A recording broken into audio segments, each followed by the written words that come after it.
বলবো না ভোলা যায় নাকি মাহে রমজানের স্মৃতি, ভুলবো না ভোলা যায় নাকি আল্লাহরি সেই পবিত্র কালাম মহাগ্রন্থ আল কোরআন, কি মহিমায় মাসে হয়েছে তার আগমন। আল্লাহরি সেই পবিত্র কালাম মহাগ্রন্থ আল কোরআন, কি মহিমায় মাসে হয়েছে তার আগমন। যার কারণে এত সম্মান দিয়েছেন প্রভু রহমান, যার কারণে এত সম্মান দিয়েছেন প্রভু রহমান। রহমত মাগফিরাতেরি মাস, জ্বালাও আমলের বাতি, ভুলবো না ভোলা যায় নাকি মাহে রমজানের স্মৃতি, ভুলবো না ভোলা যায় নাকি মাহে রমজানের স্মৃতি। এই মাসেতে কত ফজিলাত জানো কি মুসলিম জাতি, ভুলবো না ভোলা যায় নাকি মাহে রমজানের স্মৃতি, ভুলবো না ভোলা যায় নাকি মাহে রমজানের স্মৃতি। কত কষ্ট করেছিলেন ইয়াতীম নবী রমজানে, ইবাদতে রাত কাটিয়ে দিতেন কি হবে উম্মত বিনে। কত কষ্ট করেছিলেন ইয়াতীম নবী রমজানে, ইবাদতে রাত কাটিয়ে দিতেন কি হবে উম্মত বিনে। আমরা সেই নবীর উম্মত, কেন দাও তার সিনাতে আঘাত। আমরা সেই নবীর উম্মত, কেন দাও তার সিনাতে আঘাত। মরণের ভয় নাই কি তোমার, কি হবে যে শেষের গতি, ভুলবো না ভোলা যায় নাকি মাহে রমজানের স্মৃতি, ভুলবো না ভোলা যায় নাকি মাহে রমজানের স্মৃতি। এই মাসেতে কত ফজিলাত, এই মাসেতে কত ফজিলাত জানো কি মুসলিম জাতি, ভুলবো না ভোলা যায় নাকি মাহে রমজানের স্মৃতি, ভুলবো না ভোলা যায় নাকি মাহে রমজানের স্মৃতি। উপস্থিত সম্মানীয় সুযোগ্য আজকের এ চলমান জলসার স্বনামধন্য সভাপতি, মঞ্চে উপবিষ্ট ওলামা ইকরাম এবং বিভিন্ন এলাকা থেকে ছুটে আসা ছোট বড় দিনদার ইমানদার মুমিন ভাই সকল, এবং পর্দার অন্তরালে প্রজেক্টের মাধ্যমে দেখনেওয়ালি সম্মানিতা মা ও বোনেরা, প্রথমে সেই মহান মুনিবের দরবারে প্রশংসা করি যে আল্লাহ আমাদেরকে শীতলপুর জামে মসজিদের উন্নতি কল্পে একটি কোরআন ও হাদিসের আলোচনা সভা, এই গুরুত্বপূর্ণ একটা মজলিসে যে আল্লাহ আমাদের বসার সুযোগ দিয়েছেন, কবুল করেছেন, সে আল্লাহ সুবহানাহু ওয়া তাআলার শুকরিয়া আদায় করি, বলি আলহামদুলিল্লাহ। একটু জোরে বলি আলহামদুলিল্লাহ। অতঃপর শান্তি বর্ষিত হোক সকল নবীদের উপর, বিশেষ করে আমাদের শেষ নবী জনাবে মুহাম্মদ রাসূলুল্লাহ, আমরা সকলে বলি সাল্লাল্লাহু আলাইহি ওয়াসাল্লাম। সম্মানিত উপস্থিতি, বলার কিছু নাই, আপনারা অবগত আছেন এটা মসজিদের জলসা। তো মসজিদের জলসাকে কেন্দ্র করে আলোচনার পূর্বে আমার ভাই মসজিদ কেন্দ্রিক কিছু আয়াত আপনাদের সামনে পড়েছিলেন এবং ভয়ভীতি সম্পর্কে কিছু আলোচনা আপনাদের কাছে রেখে গেলেন। তার হাতে আপনারা আপনাদের পরিশ্রমের টাকা দিয়ে আপনারা অনেকে দান করলেন। তা আমি দানের দিকে নয়, আমি আলোচনা আপনাদের ধৈর্যের অনুকূলে রেখে ইনশাআল্লাহ আমি আলোচনা করার প্রয়াস করছি ইনশাআল্লাহুল আজিজ। তবে আলোচনা করার পূর্বে আপনাদেরকে একটা স্টাম্প মারতে হবে, সিগনেচার। সিগনেচারটা হচ্ছে এই যে আপনারা, আমার আলোচনা শুরু করব আর এই ফাঁকে আপনারা কে কে থাকবেন না একটু হাত তুলেন। হ্যাঁ, তার মানে আপনারা সবাই থাকবেন ইনশাআল্লাহ? জি থাকবেন, তাহলে হয়তো আলোচনাটা একটু ফুটে উঠবে। যেহেতু সামনে রমজান মাস, এই জন্য আমি আপনাদের কাছে এই রমজান মাসকে কেন্দ্র করে আমি কোরআন থেকে সূরা বাকারা 3টি আয়াত আমি আপনাদের সামনে পরিবেশন করেছি।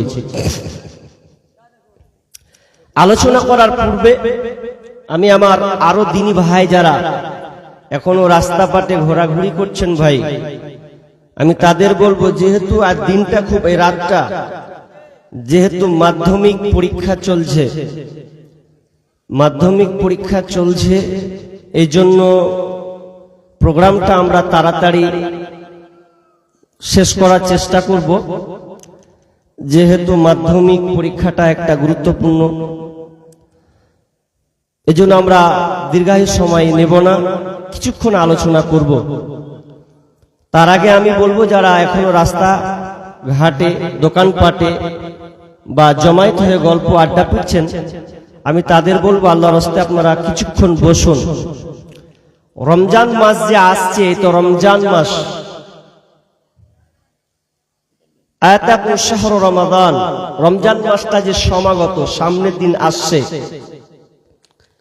তো রমজান মাসটা কি, কেন,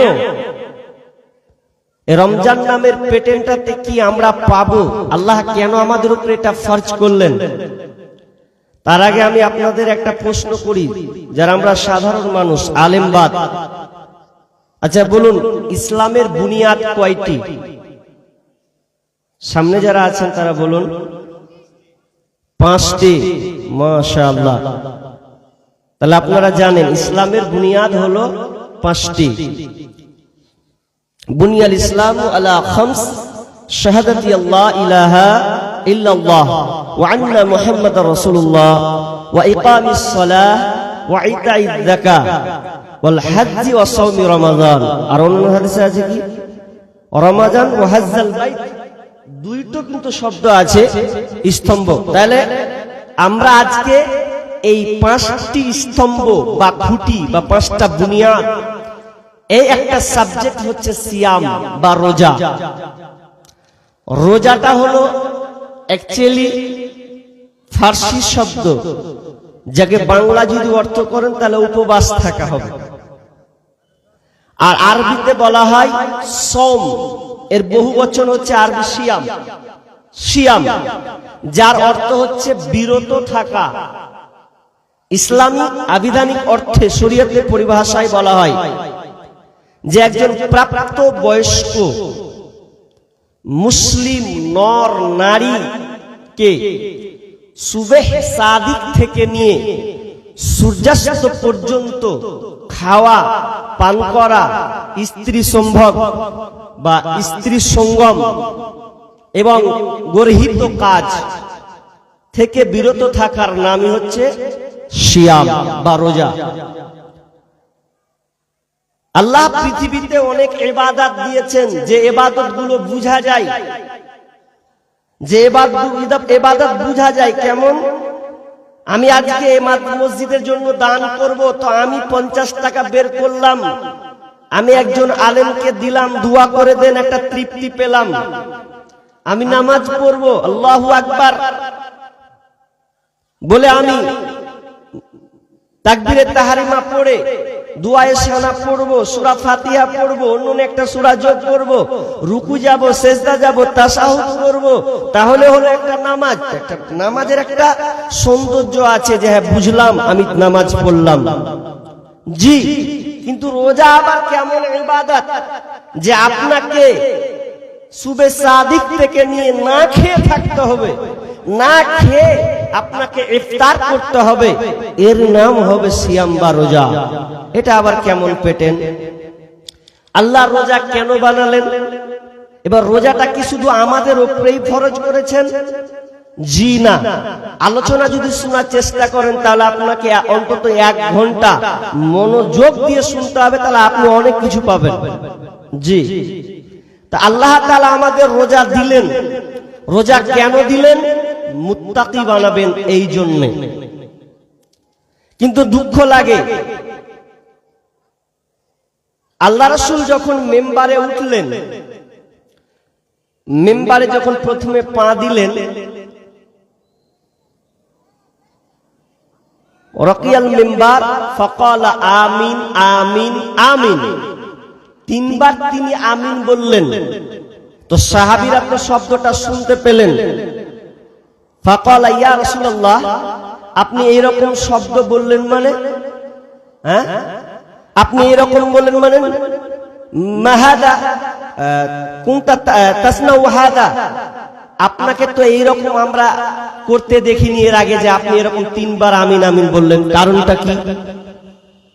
তো আরেক হাদিসে আছে 3 বার বলেছেন, তো ওই হাদিসে 3টাই বলেছেন। কি মুসনাদে আহমদে হাদিসটি আছে যে 3 বার আমিন বলার অর্থ হলো, আল্লাহ রাসূল বললেন যে আমি প্রথম আমিন যেটা বললাম, তো ফেরেশতা আমার কাছে এসে ফেরেশতারা বলল, যে ব্যক্তি রমজান মাসের রোজা পেল অথচ তার পাপকে মিটাতে পারল না, জি, যার পাপ মোচন হলো না, ওই ব্যক্তি ধ্বংস হোক। তখন আমি বলেছি আমিন।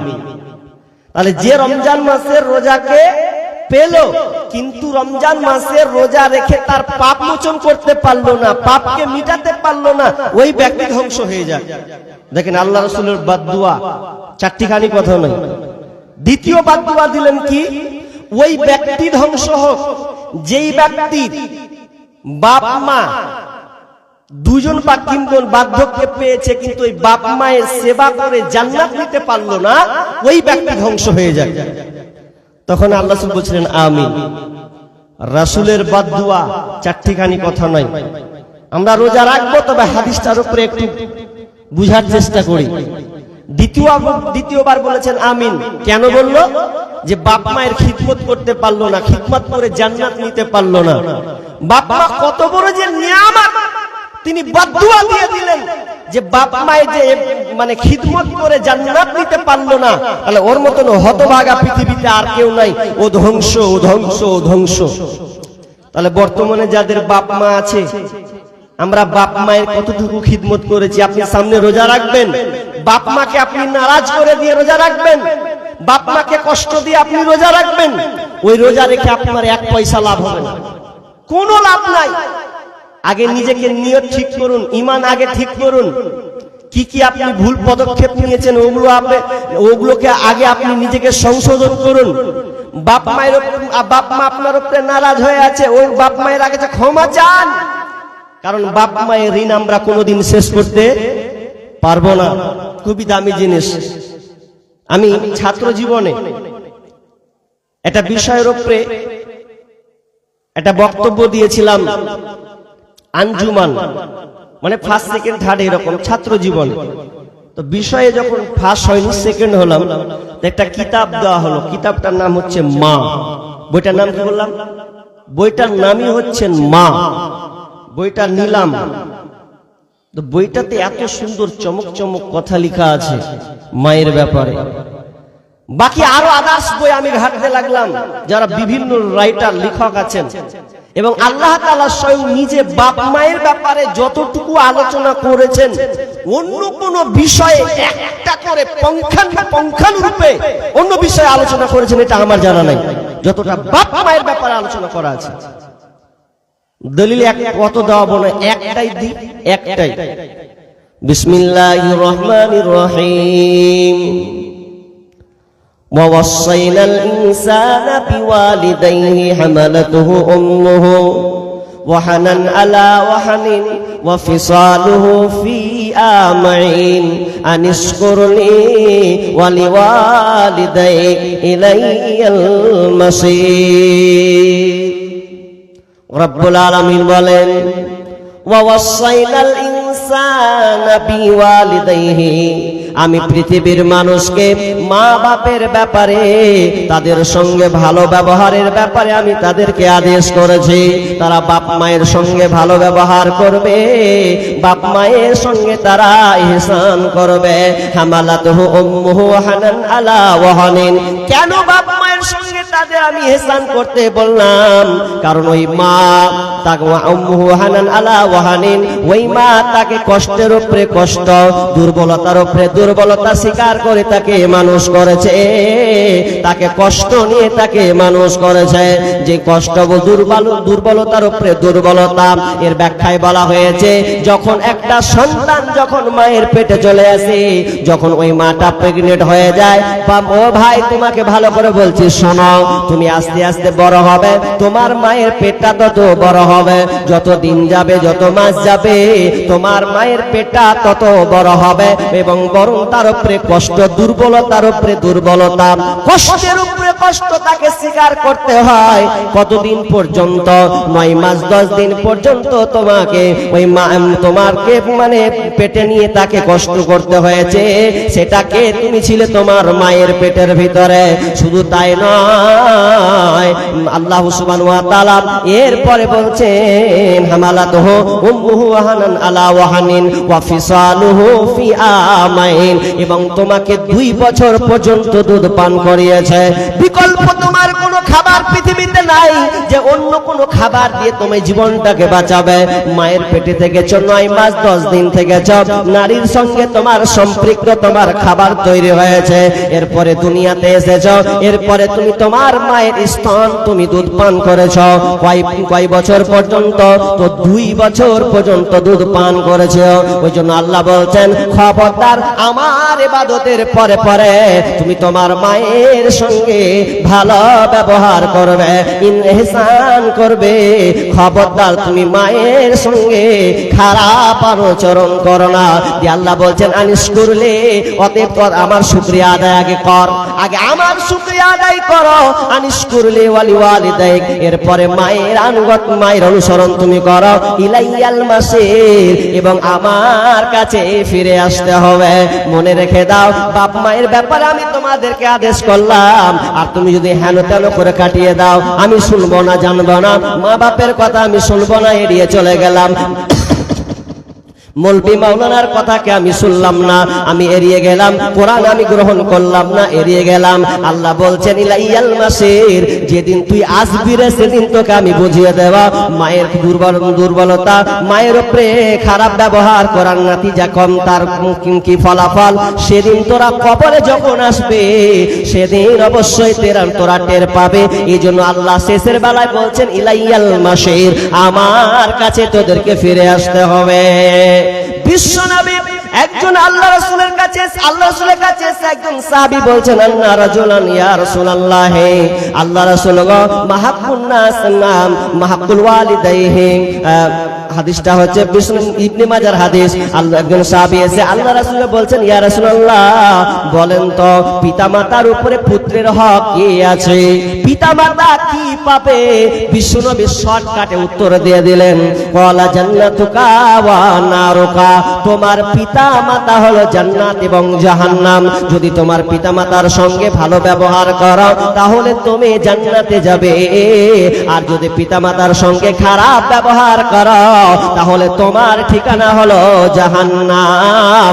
খবরদার পিতামাতার সঙ্গে তোমরা খারাপ ব্যবহার করবে না। তোমার পিতামাতা যদি খারাপ হয় ধমকে কথা বলবে না, নিজেকে কন্ট্রোল করো। ইব্রাহিম আলাইহিস সালামের মতন তুমি কন্ট্রোল করে নাও। তুমি তোমার বাপ মাকে শাসন করতে যেও না।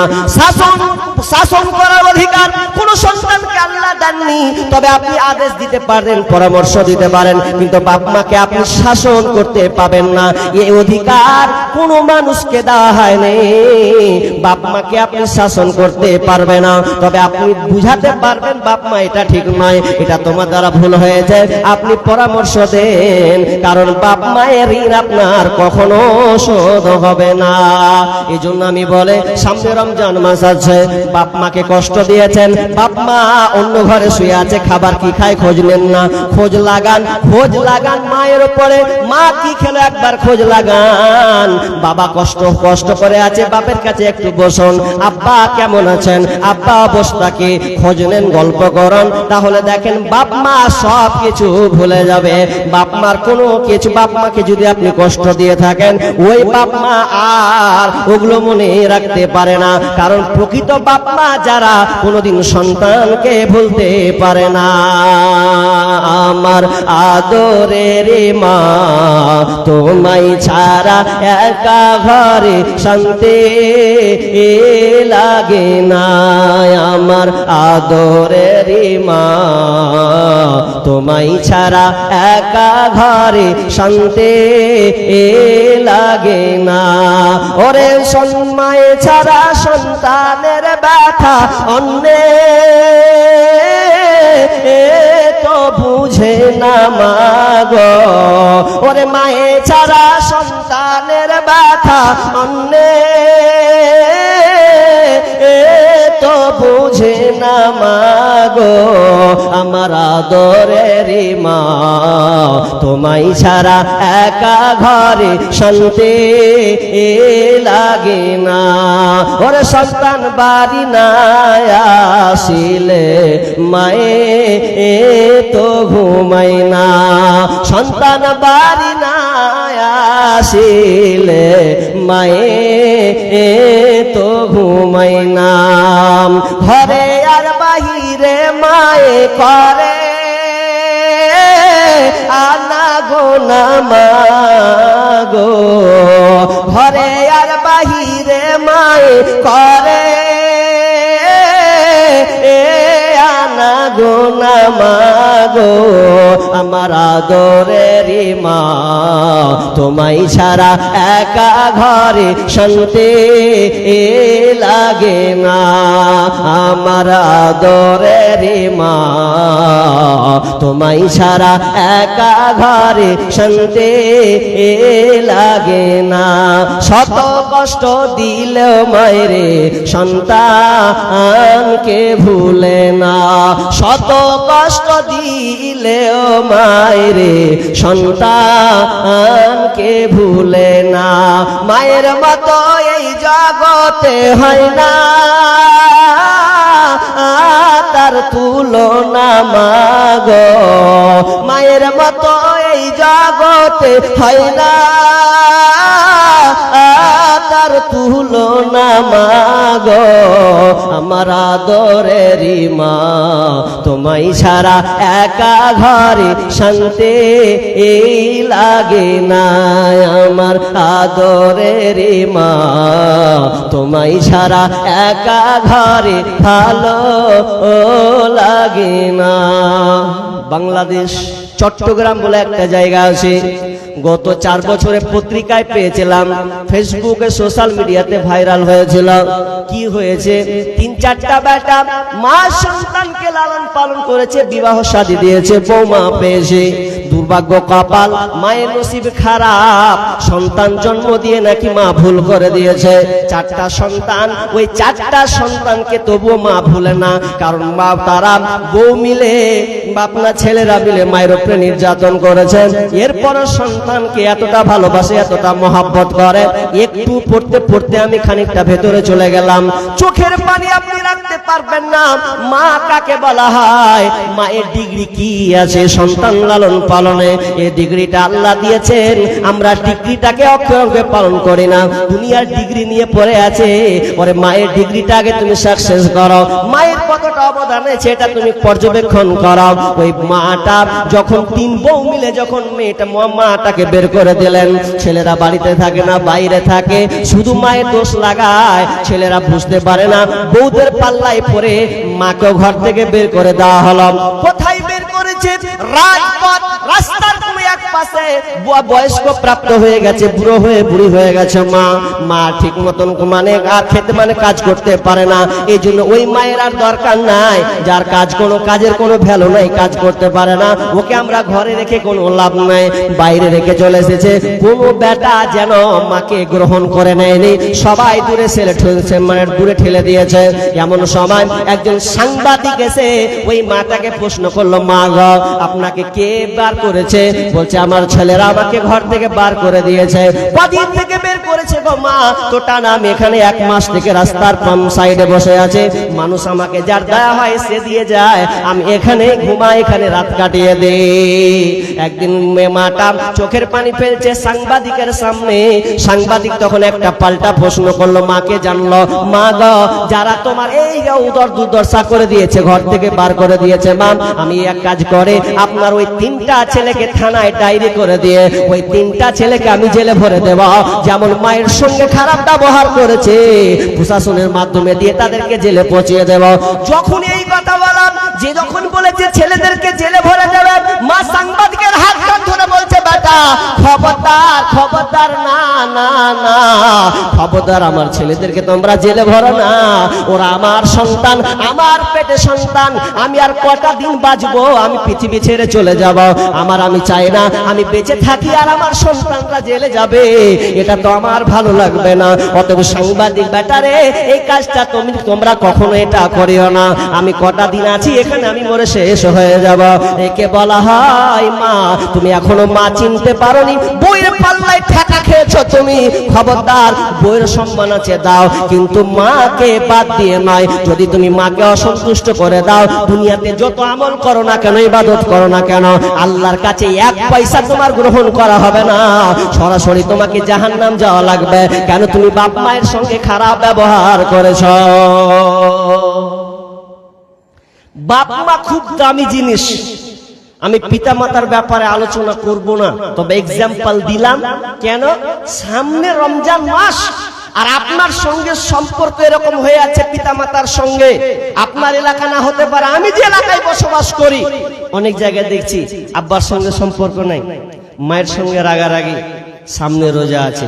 আরে বোকা, বেয়াদব, তুমি মায়ের পাখান ধরো না, তুমি রোজার মাহাত্ম্য তুমি বুঝতে পারোনি, রোজা কি জিনিস তুমি বুঝতে পারোনি। যদি বুঝতে, তাহলে আগে নিজেকে তুমি সংশোধন করতে, পিতা মারা হাত পা ধরতে। এই জন্য তো আল্লাহ দ্বিতীয় ধাপে বললেন আমিন। যে ব্যক্তি বাপ মাকে পেল, কিংবা মা দুইজনের মধ্যে একজনকে পেল, কিন্তু এই বাপ মায়ের সেবা করে জান্নাত নিতে পারলো না, ওর মতন হতভাগা আর কেউ নাই, ও ধ্বংস। জি।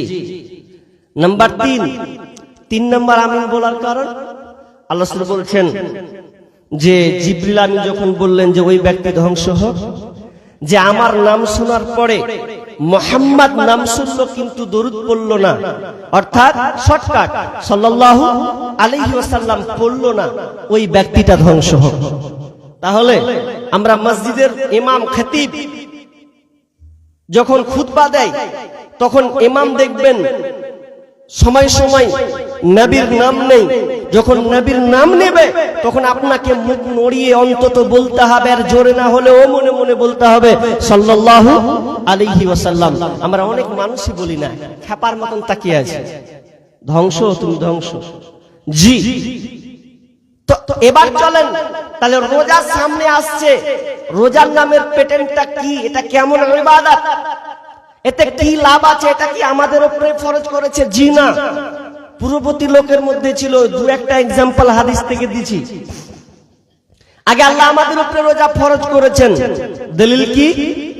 বিসমিল্লাহির রহমানির রহিম, ইয়া আইয়ুহাল্লাযীনা আমানু কুতিবা আলাইকুমুস সিয়াম, ইয়া আইয়ুহাল্লাযীনা আমানু, হে ঈমানদারেরা, হে ঈমানদারগণ, কুতিবা আলাইকুমুস সিয়াম, তোমাদের উপরে সিয়ামের রোজাকে ফরজ করে দেওয়া হয়েছে, তোমাদের উপরে সিয়ামকে ফরজ করে দেওয়া হয়েছে।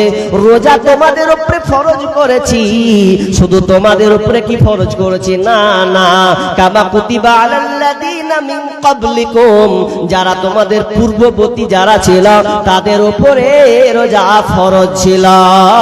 শুধু তোমাদের উপরে ফরজ করেছি এমনটা নয়, বরং তোমাদের আগে যারা ছিল তাদের উপরে রোজাকে ফরজ করে দিয়েছি। কেন ফরজ করেছি? কেমন রোজা? তবে এটা আমাদের মতন রোজা ছিল না, রোজার প্যাটার্নটা একটু আলাদা ছিল। আদম আলাইহিস সালামের সময়ে রোজা ছিল, নূহ আলাইহিস সালামের সময়ে রোজা ফরজ ছিল। তবে একটা জয়ীফ হাদিস আছে, নাসির আলবানী হাদিসটাকে জয়ীফ করেছেন। এই হাদিস কখনো সহিহ নয়, রাবিটা আছেন একদম, যে রাবিটা আছে মিথ্যাবাদী রাবে। নাসির আলবানী বলছেন যে হাদিসটাই বলা হয়েছে, যে ওই হাদিসটাতে নূহ আলাইহিস সালামের সময় ঈদুল আজহা এবং ঈদুল ফিতর এই দুইটা বাদ দিয়ে সব দিন রোজা ফরজ ছিল। তো এটা হাদিসটা কিন্তু গ্রহণযোগ্য নয়, আর গ্রহণযোগ্য হলেও এটা আমাদের আমল নয়। কিন্তু হাদিস থেকে বোঝা গেল নূহ আলাইহিস সালামের সময় রোজা ছিল। শুধু তাই নয়, মুসা আলাইহিস সালামের সময় রোজা ছিল। কেমন রোজা?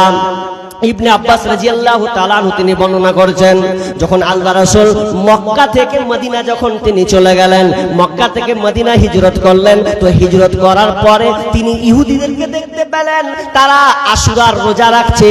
তাদেরকে জিজ্ঞাসা করা হলো, ওরে তোমরা কেন এই রোজাটা রাখছো, কি কারণে তোমরা এই রোজা পালন করছো?